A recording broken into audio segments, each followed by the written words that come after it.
Hey guys, welcome to another episode of Texas Brew and Barbecue. My name is Khristy Sherrell and I'm your official backyard ambassador for RecTech.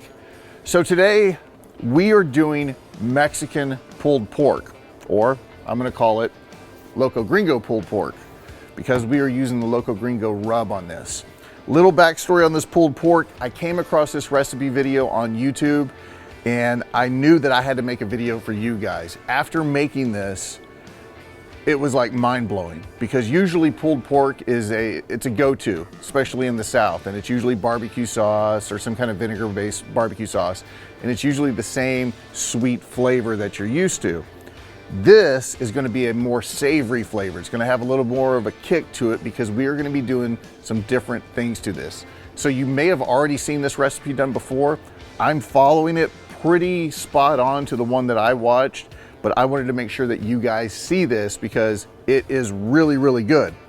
Now, we are going to be using Cholula hot sauce, and we're going to be using this as a binder, and we're going to be putting on there quite a bit, but it's not going to be hot, so don't worry about that. It's going to put a lot of flavor into this meat, but it's not going to be hot like you think it's going to be.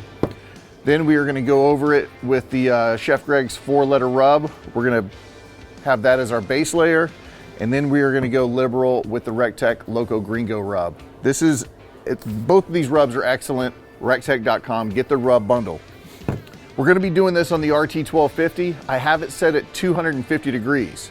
So this is a 3-step process. So process 1 is get our rub on there, get it on the grill, get our bark forming.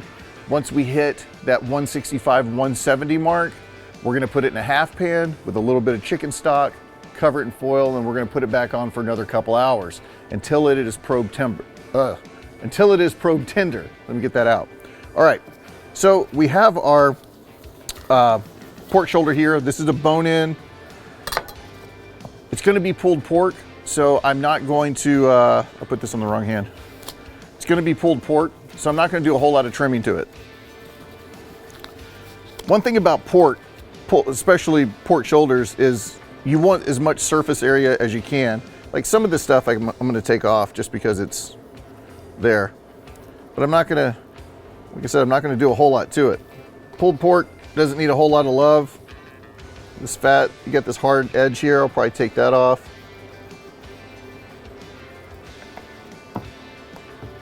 But one rule of thumb that you want to make sure that you keep in mind is the more surface area you have, the more that the rub and the other ingredients you put directly on the meat are going to get soaked in. So they did a good job cleaning this already, so there's a lot of surface area right here. Like I said, that's really it. All right, next step is we are going to take our hot sauce and we're going to put it on there. We're going to cover it.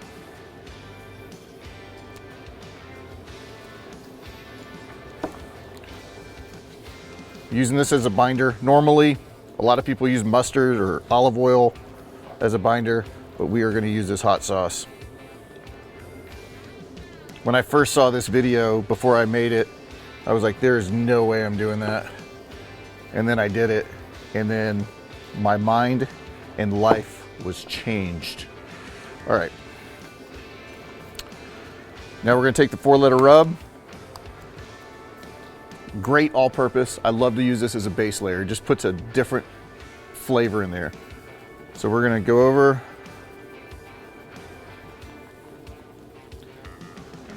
And don't worry about over seasoning. This is a big piece of meat. Like, we're going to season more. Because when we go in the pan, we're going to season it again with the Loco Gringo. And then when we go to pull it, we're going to season it again. Whole point of seasoning is so you can taste it. All right, Loco Gringo. This is a thicker rub, so it's got thicker flakes, but go liberal. Get it on there. Man, I can already smell this rub and with that hot sauce. God. This is a pretty long cook too, so we're gonna look at about 6, 7, 8 hours for this cook. So we are gonna let this thing sit for like 10 minutes and let this rub and all this seasoning adhere. It'll start sweating out, and then we're gonna go directly on the grate and we're gonna let it go until it's time to wrap.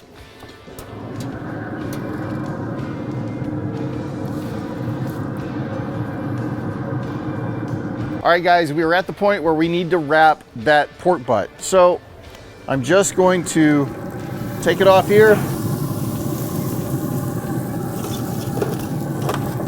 Put it right there. All right, now that we have it in our pan, we're gonna do two different things.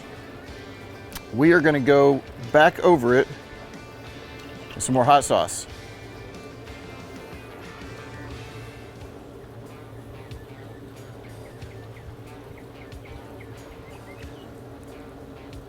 And I forgot something, I'll be right back. Don't move. Stay right there. All right, now that we got more hot sauce on it, we're gonna take about a half a cup of chicken stock and we're just gonna pour it in the pan. Not a whole lot, just enough to put some down in the pan there. Now that we got our chicken stock on there, we're gonna go back with some more butter. You can use pats of butter if you want. I'm using the squeeze butter.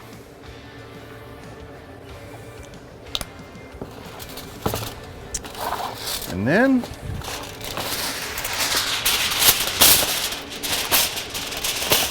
we're gonna learn how to rip foil.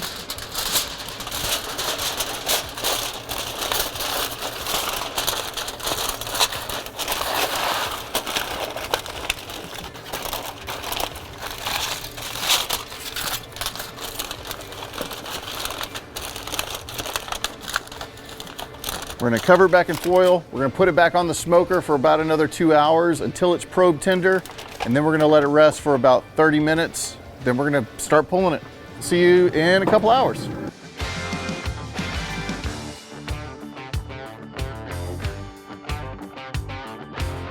So what I like to do is either whenever I'm doing Mexican pulled pork or any other kind of pulled pork, I always pull it inside its own juices.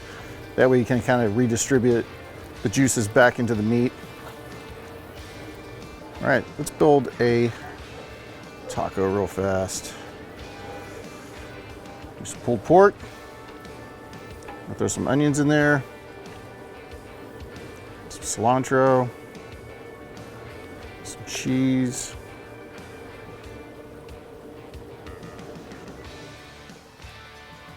There we go. All right. Mexican pulled pork taco.